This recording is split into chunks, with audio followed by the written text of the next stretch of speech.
The long Memorial Day weekend may have given us an opportunity to pause and remember the service members who paid the ultimate price for our freedom, but there was much more that happened this weekend. In Seattle, May Day USA Don't Mess With Our Kids rally resulted in about 24 arrests when an LGBTQ activist group held a counter rally. Now, Seattle's mayor, Bruce Harrell, blamed the Christians for the outbreak of violence by their very presence. A message echoed by the LGBTQ community.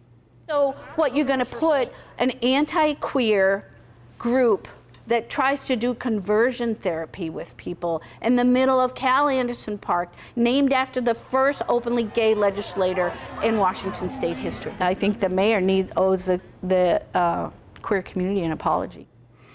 I think he owes the Christian community an apology. We're here to discuss the Don't Mess With Our Kids rally and much more. Mary Szoch, director of FRC Center for Human Dignity, and Travis Weber, FRC's vice president for policy and government affairs. Mary, Travis, thanks for joining me today.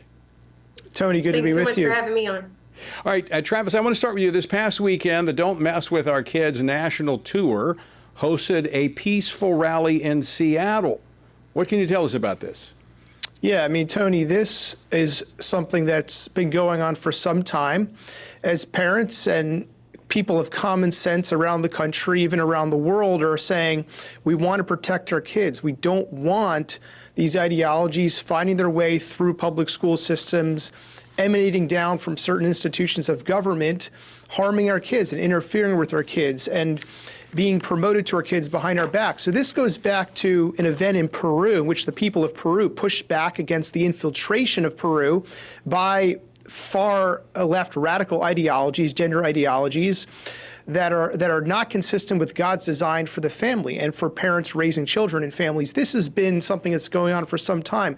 There was an event here in Washington last fall in which people stood in defense of family and God's design. And so this is a continuation of this in Seattle. And if you look at this, parents are saying we're standing for family, we're standing for marriage, we're standing for parents raising their children. It's the family, as God sets forth in Genesis 1 and 2. And so that's what it is. And so when we see opposition to this, we have to understand, people should understand, observing this, that the opponents are opposed to God's design for the family. So according to one of the co-sponsors, Ginny Donnelly, she said there are three really primary purposes of this rally. Number one is stand for our children, as you just explained, as this transgender ideology is moving through the culture. Secondly, to restore the family unit, mom, dad, kids. And then third is to proclaim the gospel of Jesus Christ. So Travis, how did this become a violent event? Well, because it's becoming violent because what we see here is the opposition to, Tony, what you just laid out.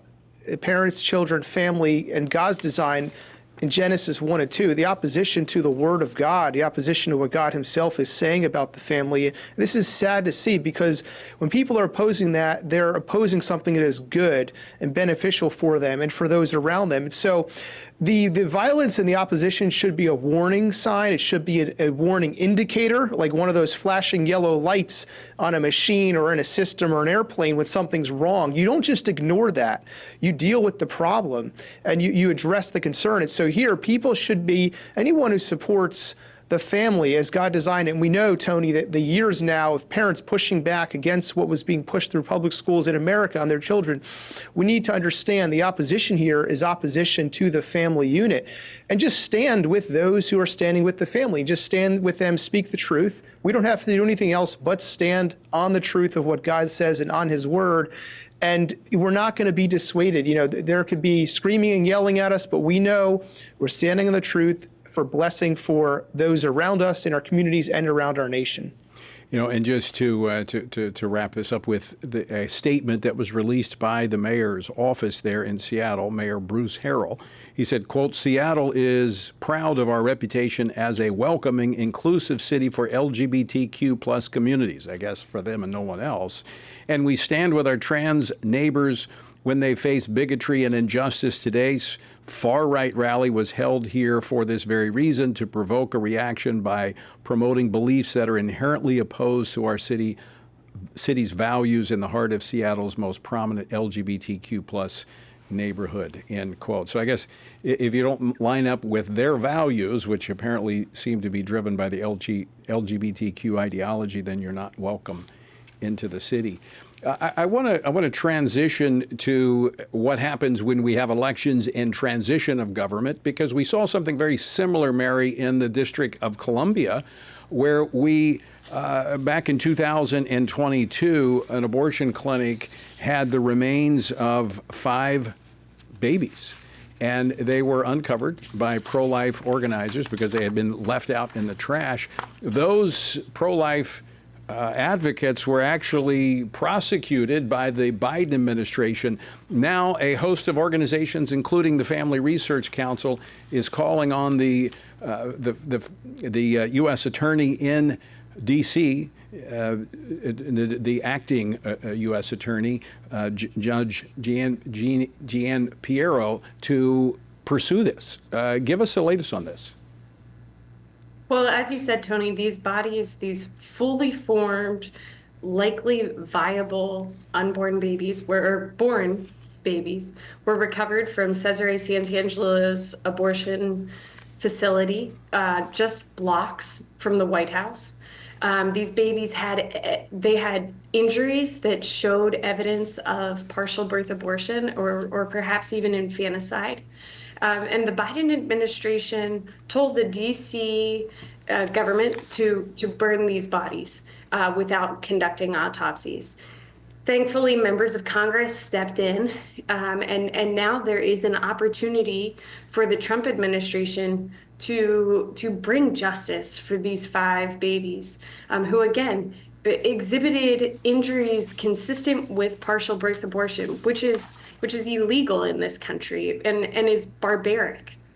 So we're praying and hoping that the Trump administration will bring about justice for these 5. So under the Biden administration, they destroyed the evidence, right? Well, they attempted to. Thankfully, members of Congress stepped in and said, look, if you destroy this evidence, we'll have no option but to bring a full hearing open to the public. And so presumably the bodies of those 5 are still there. Presumably the evidence could still be reviewed. Any response yet from Janine Pirro as to whether or not they will look into this? Not yet. The hope, though, is that the Trump administration has consistently been an administration that has stood up for the weak and the vulnerable. They pardoned those who actually recovered the bodies from the abortion facility, and so the hope is that they are interested in protecting the rule of law and making sure that Americans follow the law, and that should include the law against partial birth abortion. You know, Travis, to Mary's point about this administration being consistent, they pardoned these pro-lifers who uncovered this, where the Biden administration was prosecuting them instead of the abortionists who alleged to have done late-term abortions. The Trump administration meeting recently with pro-life advocates from the UK that were the subject of prosecution simply for praying. This shows a consistency and a concern from the Trump administration. It does, Tony. This is something we could be encouraged by as Americans, where we saw the previous administration going after people standing up against abortion and speaking out and exercising their freedoms. Here, Trump is coming to their defense, and they're doing so by sending a clear signal to the UK, the people prosecuted by the United Kingdom government for prayer outside of abortion facilities in the UK. Timed silent prayer. These have been prosecutions. We have a list of them. FRC compiled a resource explaining what's going on here, listing out where this has developed in Europe, and folks can find that at frc.org/prayer in Europe. But as our resource explains, this has been a concerning trend in Europe recently, the UK, other countries as well. But the recent news reports have indicated that the United States, the administration, State Department officials from the Bureau of Human Rights and Labor have gone to the UK, met with those prosecuted. And this, as reported in the news, the people in the UK are encouraged by this. So we're standing with them, standing with a foundational value of freedom and free speech, the freedom to exercise our religious beliefs. This should be common to Western Europe. However, as the vice president explained at the Munich Security Conference a few months ago, this needs to be protected, and European leaders were alarmed by the fact that Vice President Vance would address prayer, the prosecutions of prayer in Europe, it's concerning that they should be alarmed by it, but we're glad that he addressed it, and we're hopeful that this will shift the tide back to the defense of its foundational freedoms across Western Europe. And Tony, as you know, we've been tracking the threats to religious freedom in the West, in Europe, the United States, Canada, the other Western countries, because this has been overlooked. But it's a concern, not just in many places around the world that people are more familiar with, but there are threats to religious freedom in the West, which is the historic Christian heartland in the last few hundred years. So, Mary, Travis, is there any evidence to suggest that leaders in Europe are taking note of the priority that the United States is placing on this? I mean, Tony, I think they are. You know, the British Prime Minister Keir Starmer was quoted as, in defense, he was quizzed on this and defended himself by saying, look, we protect free speech. We're a country of free speech. Okay, that's good. We want to see how the country's going to react to that. We want to see there should be some policy changes that follow that. One of the other things that was raised by U.S. officials was the UK's online speech safety regulating body. It's a serious problem because this body has been and will continue to be used to go after free speech in defense of traditional values, defense of family values in the UK. So, Tony, I think the answer is they're on notice. They're aware of what the Trump administration is doing. So we believe the Trump administration should continue to exercise, to kind of state and exercise its foreign policy prerogative as it's been doing, continue to lay out and explain that family values, free speech, and religious freedom should be something that's protected everywhere around the world.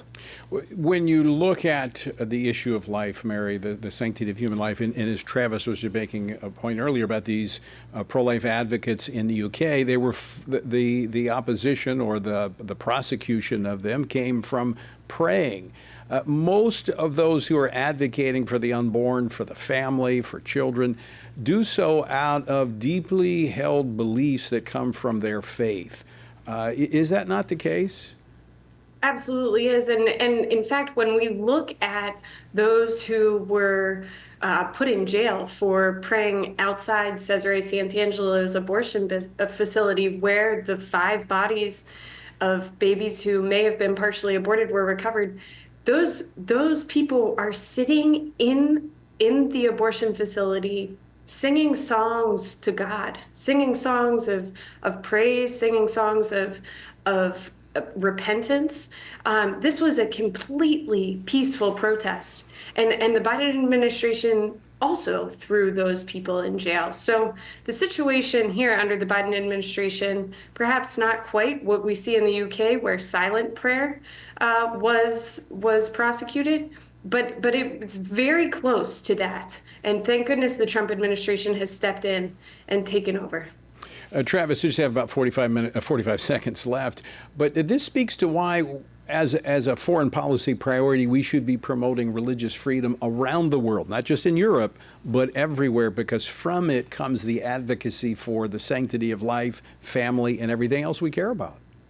Absolutely. And Tony, I think we're off to a good start with that because as Trump's been very focused on trade resets, negotiations globally and bilateral discussions, this issue of prayer prosecutions in the UK has come up as part of the discussions with the UK government on the trade agreement with the US. So this is something we should continue. We know there was a recent speech in Africa where the administration laid out an Africa policy that was much more trade-centric. So what I see them doing is moving away from the old models of dispersing of aid, which came with all sorts of conditions, including anti-family conditions in some cases, moving to a reset, trade-oriented, but we can see the U.S. promote its historic values that are rooted in our own founding, religious freedom, faith, and family values to the world, for the blessing of the world in this reset moment. All right, Travis, Mary, thanks so much for joining me today.